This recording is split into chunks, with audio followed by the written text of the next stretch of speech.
COVID relief continues with both sides digging in. President Trump pushing for a standalone airline rescue bill, but House Speaker Pelosi saying there's no standalone aid without a comprehensive package. Now, despite this apparent stalemate, the Problem Solvers Caucus, which helped jumpstart stimulus talks a few weeks ago, remains optimistic on a deal. Joining me now are the co-chairs of the caucus, Democratic Representative Josh Gottheimer of New Jersey and Republican Representative Tom Reed of New York. Really appreciate you guys coming together to be here today. I think it's emblematic of your efforts on COVID as well. Congressman Gottheimer, let me start with you. Why no skinny bill on airlines? I think you really need to take, and I agree with the speaker here, a more comprehensive approach. Who are you going to decide to leave out? Are you going to leave out restaurant workers? Are you going to leave out airline workers? What about all the other small businesses? You know, the only way to really get this done, and I think we were really close, so we just got to get everyone back to the table, is to look at this of the same way we've been looking at this. You got to help small businesses. You got to help families get through a tough time. You got to help our small towns and our local governments who are really struggling. So the deal is, there's a deal, but as you know, it's very hard when you start breaking it up into little pieces, because then you're going to leave certain people out and leave others behind. Congressman Reed, is there a dollar figure for you for a combined bill that would be too high? As I understand it, there's some pushback amongst Republicans who face maybe not an election this year in the Senate, but in a couple of years, who think, you know, the size of spending, the amount of it could come back to haunt them. Is there kind of a range that you're comfortable with here? Well, you know, as we put in the Problem Solvers Caucus, a bill that was built from the bottom up, what is needed to get us through the foreseeable future into March? And if you do that, the number takes care of itself. And I think, you know, I've heard a number that potentially being discussed of 1.7 trillion. I think that's right in the zone. Our Problem Solvers Caucus bill was at $1.5 trillion. That was based on evidence and data. So I'm letting the evidence and data drive the bill, and I know they're very close. They are so close, and if they would just listen to each other, I think we could get a deal done here for the American people and take care of not just one industry, but millions of Americans, as well as hundreds of thousands of employees that are threatened with layoffs if we do nothing. Congressman Gottheimer, I'm going to ask you a question that sets you up for kind of an easy one here. But I really want to know the answer. How close was a deal before the president's tweet the other day?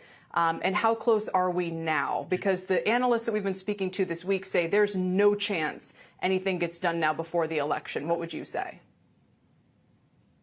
I mean, it's certainly a lot harder than it was a couple of days ago, you know, before the president's tweet. And I think, you know, Tom and I aren't in the room, of course, but we're talking a lot to our leadership on both sides and to the White House and to all the parties. And I know they were really, really close. And I really want to thank them for staying in the room and not walking away on the American people, because I think you just got to, as you know, any deal to get done, you got some ups and downs, but you got to stay in the room.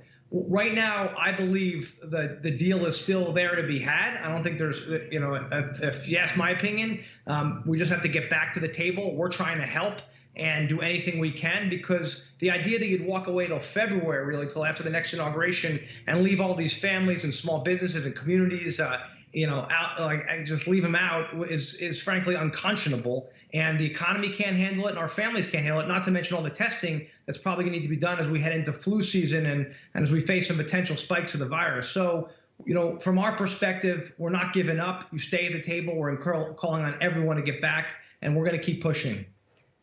And I don't look at the Congressman president's... Gottheimer, what about...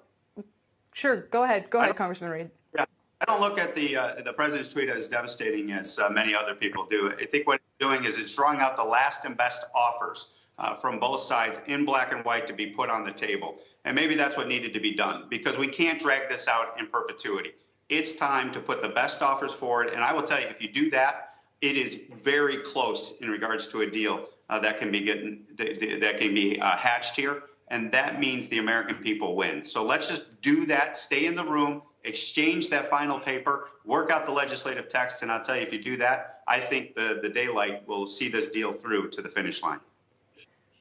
But Congressman Reed, what about the fact that the Senate isn't going to be back in person for a couple of weeks? Go ahead. Well, because it's going to take some time to do the legislative process. So, I mean, obviously the Senate's going to be in session taking care of the Supreme Court nomination.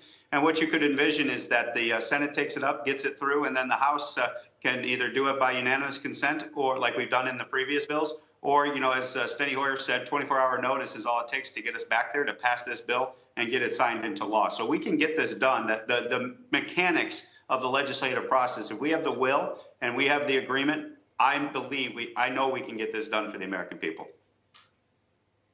All right. Well, you guys got those talks restarted just a couple of weeks ago. So maybe giving a little of a glimmer of hope now. Again, appreciate you both joining me today. Thank you so much. Shepard Smith here. Thanks for watching CNBC on YouTube.